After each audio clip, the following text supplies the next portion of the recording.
On October 13, 1972, a group of 45 passengers and crew boarded a Uruguayan Air Force Fairchild FH-227D aircraft in Montevideo, Uruguay, heading for Santiago, Chile. Among them were members of the Old Boys Club rugby team, their friends, and family.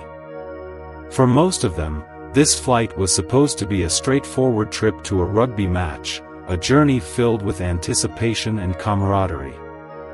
But as the aircraft soared into the skies, it began its ill-fated path toward one of the most harrowing survival stories in history.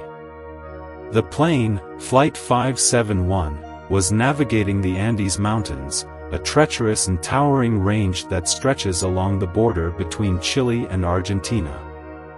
The flight was supposed to be an easy one, but conditions were anything but favorable. The weather in the Andes was notoriously unpredictable, and as the plane ascended, the pilots encountered a series of complications that would change everything. A combination of poor weather, altitude, and navigational errors caused the plane to veer off course, leading them directly into the mountains. At approximately 4 p.m., the aircraft collided with the mountainside, the violent impact sending it crashing down into the freezing, snow-covered wilderness. The tail section of the plane was torn away, and many passengers were killed instantly.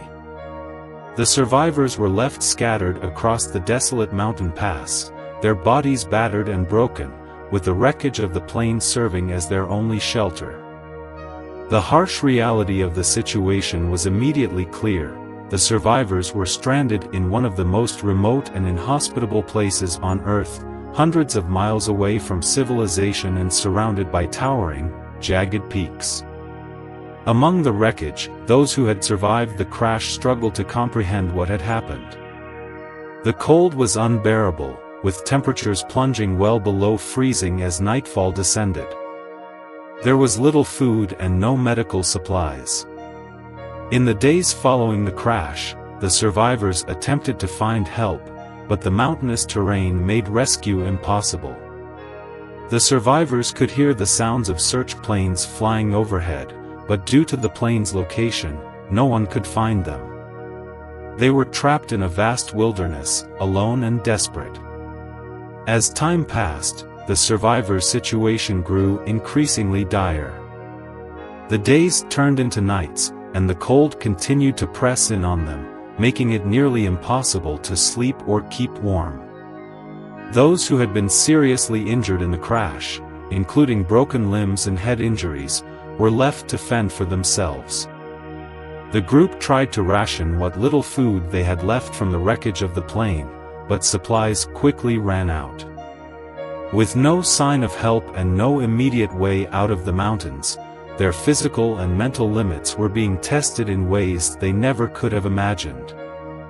For the survivors, the reality of their situation began to set in. Without food, they would not survive. In the early days, they tried to melt snow for water, but their efforts to find food were futile. They had no choice but to face the unimaginable. In the brutal cold and isolation, the survivors' once hopeful attitudes began to shift toward a brutal survival instinct. They were stuck in a situation where they had to make decisions that no human should ever have to make.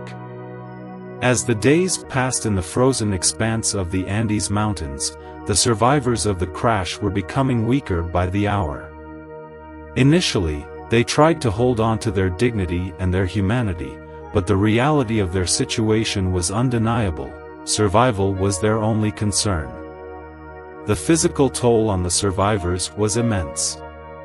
Injuries sustained in the crash, combined with the freezing temperatures, exhaustion, and lack of food, left many of the survivors struggling just to stay conscious. It became clear that the greatest challenge ahead of them was not just the treacherous environment but the gnawing hunger that consumed them. The survivors made several attempts to find help. They scoured the wreckage for anything that could aid in their survival, scavenging what little was left of the plane. The fuselage, though partially intact, offered little protection against the relentless cold. The group huddled together for warmth, using their clothing and any other materials they could find to create makeshift shelters. But the days dragged on, and the situation worsened.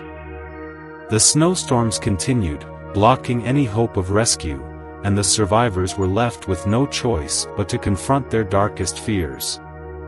With no food and no way to hunt or gather, the survivors were faced with a grim reality. The human body, deprived of food and sustenance, begins to deteriorate quickly. By the 7th day, hunger had become unbearable for the group. Some survivors, particularly the elderly and the children, were already beginning to weaken. In an attempt to stay alive, the group decided to eat whatever they could find from the wreckage: leather seats, the plane's upholstery, anything that might provide some nourishment. But these efforts offered only temporary relief, and the hunger continued to gnaw at their stomachs. As the days turned into weeks, the group's survival strategies became increasingly desperate. Their bodies were beginning to shut down, and the cold made every movement an exhausting challenge. The group rationed what little food they had left, and as their situation became more dire, the survivors realized that their options were dwindling. It was then, on the 17th day, that the decision was made, a decision that no one could have ever anticipated. In the absence of food, the survivors turned to cannibalism. At first, the thought of eating the flesh of the dead was unthinkable. But the reality of their situation was brutal, and survival instinct quickly took over. The survivors were faced with a choice: they could let themselves starve, or they could use the bodies of the deceased to stay alive. The first person to offer their body for the others was one of the group's passengers, who had passed away from injuries sustained in the crash. The others hesitated, but in the end, survival won out. This was not a decision taken lightly, and it was made only after days of desperate hunger. The group, horrified by their actions, had no choice but to eat to stay alive. The decision to resort to cannibalism became both a physical necessity and a moral quandary. It was a decision that would haunt the survivors for the rest of their lives, but in that moment, it was a matter of life or death. They carefully rationed the remains, trying to survive on what little they could find. Every piece of flesh became a symbol of their fight for life, a grim reminder of the brutal choices they had been forced to make. As the survivors continued to endure the hardships of the mountain, a sense of hopelessness began to take hold.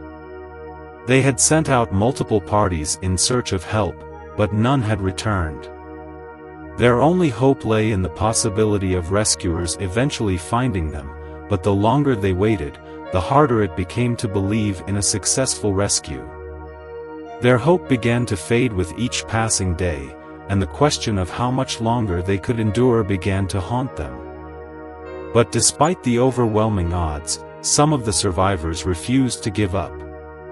After 36 days of isolation and suffering, two of the group members, Fernando Paradu and Roberto Canessa, made the decision to embark on a desperate mission. They would attempt to cross the mountains on foot, seeking help for the others. With only limited supplies and no clear path ahead, the two men set off in the bitter cold, guided only by their sheer will to survive. Their journey was perilous, fraught with dangers from the harsh terrain, freezing temperatures, and exhaustion. After 8 days of grueling travel, their perseverance finally paid off. They encountered a group of local shepherds who were able to guide them to safety. Paradu and Canessa had made it out of the mountains, but their survival had come at an unimaginable cost. Once they reached safety, they immediately alerted the authorities, and a rescue mission was launched. The survivors who remained in the wreckage were finally located, and the remaining 16 survivors were airlifted out of the mountains after 72 days of unimaginable hardship. The ordeal was over, but the scars, both physical and emotional, would last a lifetime. When the survivors of the Andes flight disaster were finally rescued after 72 days in the mountains, their ordeal was far from over. The physical journey through the snow-capped peaks had been excruciating, but the psychological and emotional toll of surviving the unimaginable would continue to haunt them long after they left the mountains. While their survival was miraculous, it came at the cost of confronting the most unimaginable human experience: cannibalism. The survivors' journey to healing was as complicated and harrowing as the physical journey they had endured in the Andes. When the two survivors, Fernando Paradu and Roberto Canessa, returned to civilization after trekking across the mountains to find help, the rescue teams were mobilized, and soon after, the remaining survivors were rescued and taken to hospitals in Argentina. Physically, they were weak, malnourished, and suffering from frostbite, dehydration, and injuries, but they had made it out of the wilderness alive. Their survival seemed almost miraculous to those who heard the story. However, the survivors soon realized that surviving the mountains was only part of the battle. The mental and emotional scars from their time in the Andes would prove to be just as challenging to overcome. The survivors were thrust into the spotlight almost immediately after their rescue. News outlets from around the world reported on the miraculous survival story.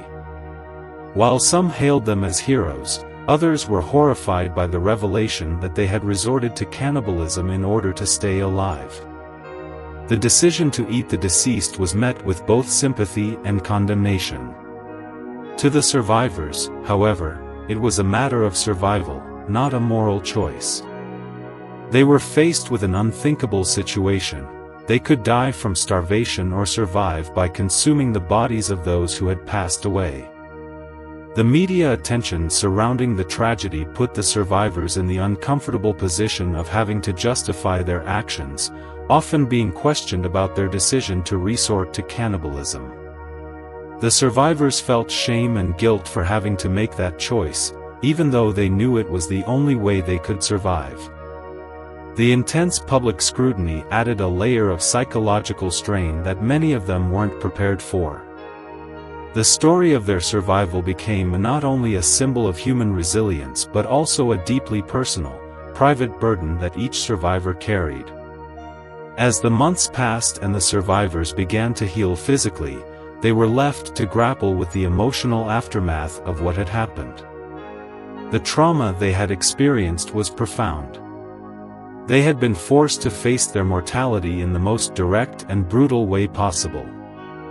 The survivors' guilt was heavy for many of them, as they questioned why they had lived when so many others had perished. Some survivors found it difficult to speak to their loved ones, not knowing how to explain the horror they had faced and the decisions they had made.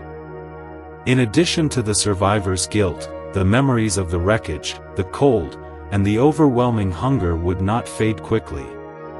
Some of the survivors suffered from post-traumatic stress disorder, PTSD, haunted by flashbacks and nightmares.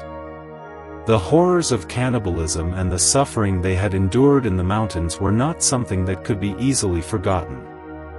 For some survivors, the emotional weight of the experience became a constant companion, even as they rebuilt their lives.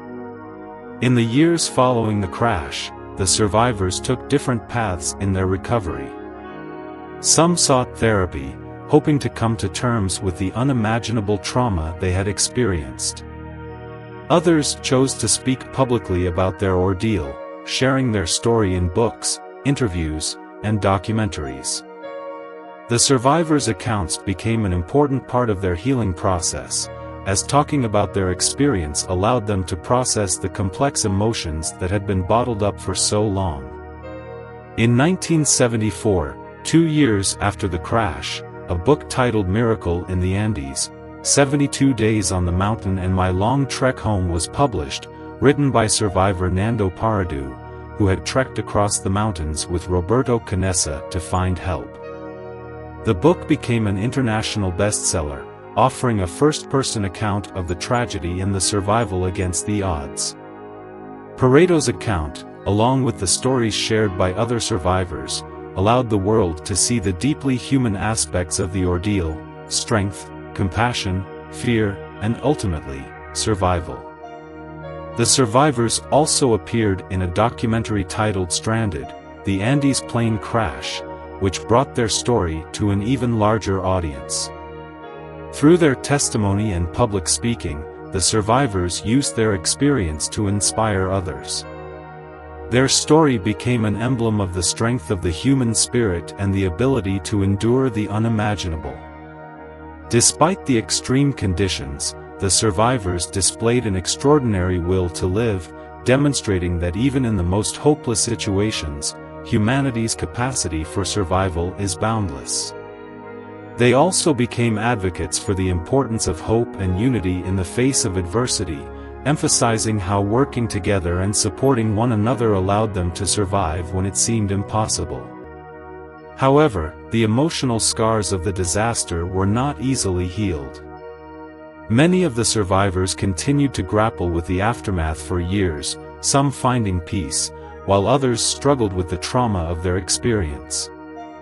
The choice to resort to cannibalism would always remain with them, a painful chapter in their lives, but they also learned to forgive themselves.